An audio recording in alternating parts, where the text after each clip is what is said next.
Assalamu alaikum wa rahmatullahi ta'ala wa barakatuh, mes frères et sœurs. Nous nous retrouvons pour Mohammed, sallallahu alayhi wa sallam, le prophète de la miséricorde. Que dit-il du prophète Mohammed, sallallahu alayhi wa sallam? Témoignage d'hommes de science et de penseurs occidentaux.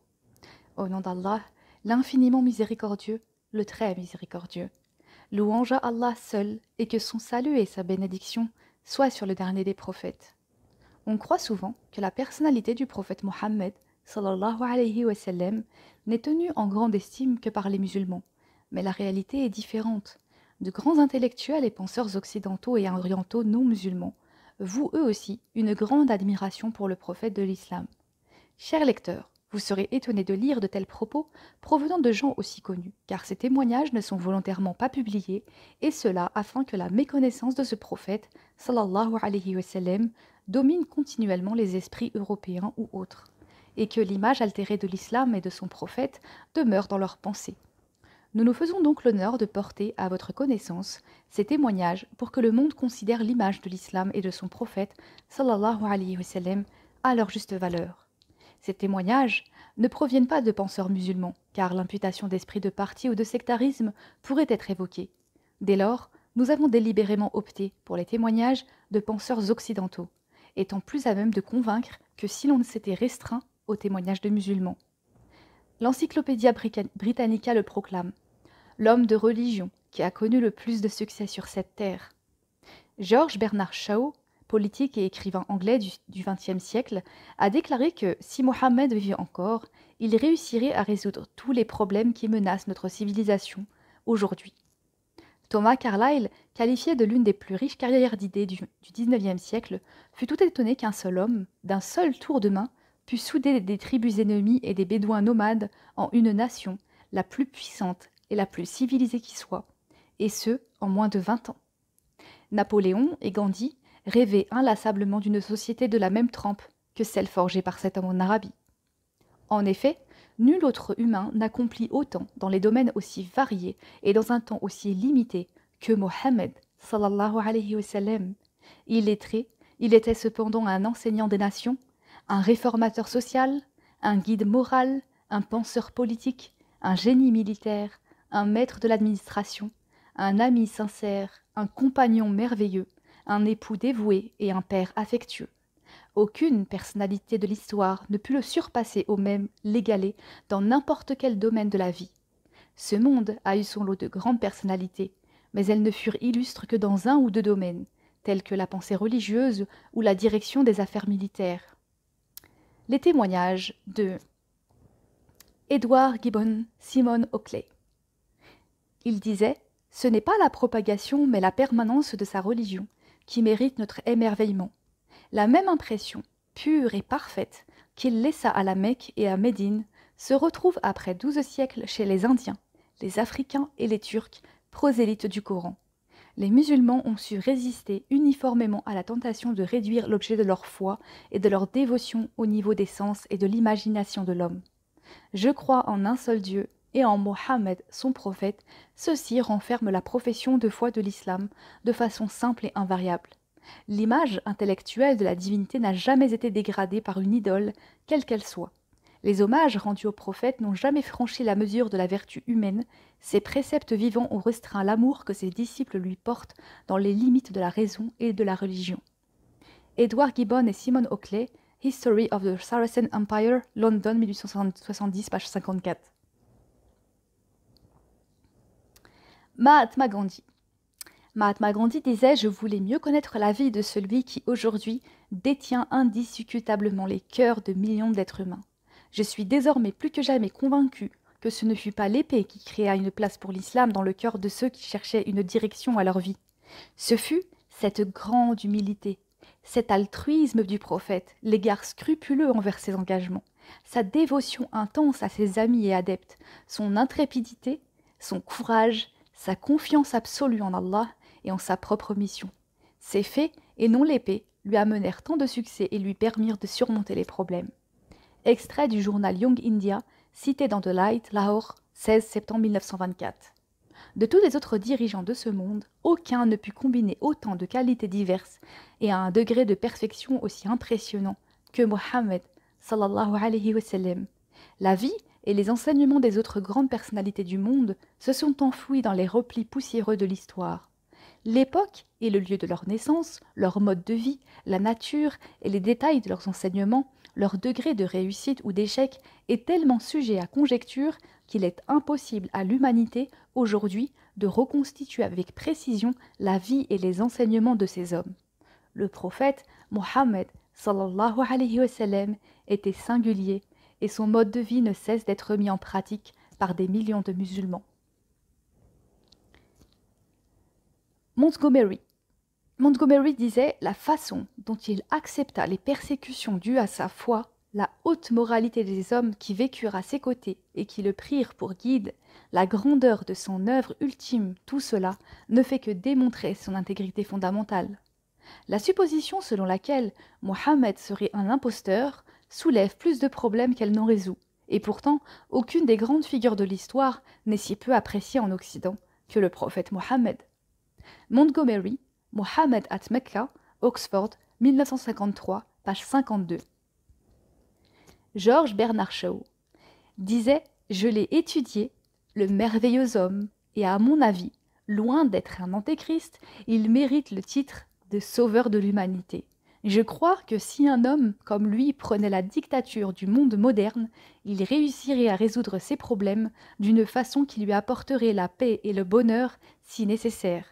J'ai prophétisé sur la foi de Mohammed qu'elle sera acceptable à l'Europe de demain, comme elle commence à devenir acceptable à l'Europe d'aujourd'hui. » George Bernard Shaw, The Genuine Islam, volume 1, numéro 8, 1936. James Michener disait « À la mort de Mohammed, certains voulurent le déifier, mais son successeur administratif, Abou Bakr le Véridique, mit fin à cette vague d'hystérie par une des paroles les plus belles de l'histoire religieuse. Si l'un d'entre vous adorait Mohammed, qu'il sache que Mohammed est mort. Mais si c'est Dieu qui l'adore, alors Dieu est vivant et ne meurt pas. » James Michener, Islam, The Misunderstood Religion, Reader's Digest, revue américaine, numéro de mai 1955, page 68-70 à 70. Michael Hart disait « Certains lecteurs seront peut-être étonnés de me voir placer Mohammed en tête des personnalités ayant exercé le plus d'influence en ce monde, et d'autres contesteront probablement mon choix. Cependant, Mohammed est le seul homme au monde qui ait réussi par excellence sur les plans religieux et séculiers. » Michael Hart, The 100 Ranking of the Most Influential Persons in History, classement des plus influentes personnalités de l'histoire, Hart Publishing Company Incorporation New York, 1978, page 33. Maurice Bucaille, scientifique français, disait « Comment un homme, illettré au départ, aurait-il pu, en devenant par ailleurs du point de vue de la valeur littéraire, le premier auteur de toute la littérature arabe, énoncer des vérités d'ordre scientifique que nul être humain ne pouvait élaborer en ce temps-là, et cela sans faire la moindre déclaration erronée sous ce rapport. » Maurice Bucaille, La Bible, le Coran et la science, 1978, page 126. Il disait également « Une analyse purement objective du Coran, à la lumière des connaissances modernes, nous amène à reconnaître l'harmonie existant entre les deux, ainsi qu'on l'a fait ressortir à maintes reprises. On a du mal à s'imaginer qu'un homme, de temps du Mohammed, sallallahu alayhi wa sallam, ait pu être l'auteur de telles affirmations, compte tenu du niveau intellectuel de l'époque. De telles considérations répondent en partie de la place exceptionnelle qu'occupe la révélation coranique et contraignent le scientifique impartial, à admettre son incapacité de fournir une explication fondée uniquement sur la logique matérialiste. Maurice Bucaille, Le Coran et la science moderne, 1981, page 18. Thomas Carlyle, écrivain anglais célèbre, disait « On remarqua que Mohammed, depuis sa tendre enfance, était considéré comme étant un jeune doué de raison. D'ailleurs, les personnes avec lesquelles il vivait l'avaient surnommé El-Amin, l'honnête, le sincère et le loyal. Ses paroles, ses actes et sa pensée étaient véridiques.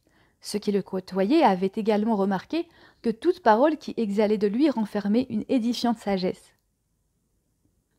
J'ai appris de lui qu'il était extrêmement pondéré. Elle gardait le silence lorsque les paroles n'étaient plus nécessaires. Mais lorsqu'il parlait, ses paroles n'étaient que vérité et raison. Tout le long de sa vie, nous avons vu en lui un homme aux principes bien établis et connu pour une implacable détermination. Il se souciait du malheur des autres, était généreux et bienfaisant, clément, faisant preuve de piété et de mérite et était vertueux. Extrêmement sérieux et sincère, il était néanmoins d'un naturel doux, accueillant et accessible. Il était réjouissant, agréable, sociable, et sa compagnie était appréciée. On pouvait parfois le voir plaisanter et s'amuser. Selon les témoignages, son sourire éclatant, qui illuminait son visage, provenait d'un cœur sincère. Il était très intelligent et possédait un cœur magnanime.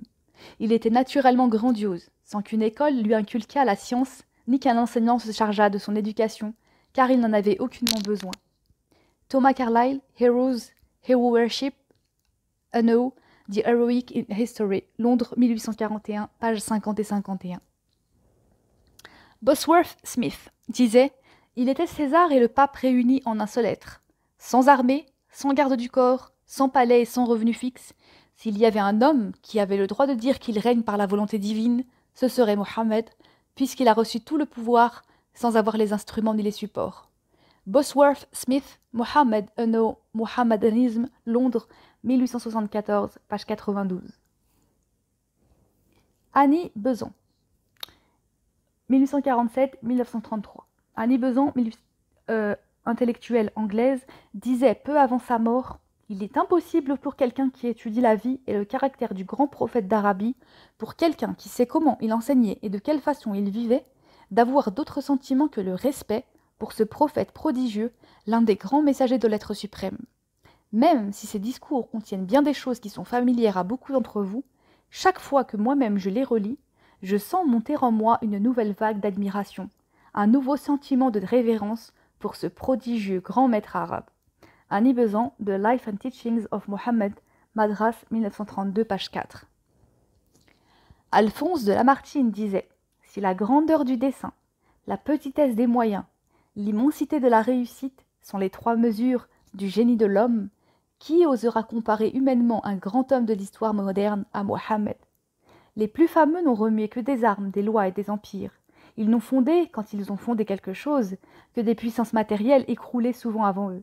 Celui-là a remué des armées, des législations, des empires, des peuples, des dynasties, des millions d'hommes sur un tiers du globe habité. Mais il a remué de plus des autels, des dieux, des religions, des idées, des croyances, des âmes. Sa longanimité dans la victoire, son ambition toute d'idées, nullement d'empire, sa prière sans fin, son triomphe après le tombeau, après sa mort, attestent plus qu'une imposture, une conviction. Ce fut la conviction qui lui donna la puissance de restaurer un dogme. Orateur, apôtre, législateur, guerrier, conquérant d'idées, restaurateur de dogmes, d'un culte sans image, fondateur de 20 empires terrestres et d'un empire spirituel, voilà Mohammed. À toutes les échelles où l'on mesure la grandeur humaine, quel homme fut plus grand? Lamartine, Histoire de la Turquie, Paris, 1854, tome 1 et livre 1, page 280. Chrétien, Alphonse de Lamartine avait des doutes concernant la prophétie de Mohammed, sallallahu alayhi wa sallam. Mais ceci ne l'empêcha pas de le considérer comme le meilleur homme dans l'échelle de la grandeur humaine. Pour conclure, ceci est un témoignage honnête et c'est la conclusion objective et inévitable à laquelle mène toute étude impartiale et critique de l'histoire des religions, comme l'attestent bien des spécialistes non musulmans. Ne pensez pas par contagion et n'attrapez pas une opinion comme on attraperait un mauvais rhume. Une opinion, juste et objective, passe obligatoirement par soi-même. La seule chose que chacun doit faire en tant qu'être humain sensible, réfléchi et concerné, c'est de s'arrêter un court instant et de se demander: toutes ces idées extraordinaires et révolutionnaires sont-elles fondées et justes? À supposer qu'elles soient justes, et que, amis lecteurs, vous ne connaissiez pas encore cet homme, que vous ignoriez ses enseignements, ou encore que vous ne le connaissiez pas suffisamment pour tirer profit de la force de ses enseignements, n'est-il pas temps que vous répondiez à ce grand appel vers la vérité, et que vous fassiez un effort pour le connaître? Cela ne vous coûtera rien, et marquera plutôt le début d'une ère absolument nouvelle dans votre vie. Dans une prochaine vidéo, Inch'Allah, nous verrons quelques traits de caractère du prophète Mohammed sallallahu alayhi wa sallam. Wassalamu alaikum wa rahmatullahi ta'ala wa barakatuh, mes frères et sœurs.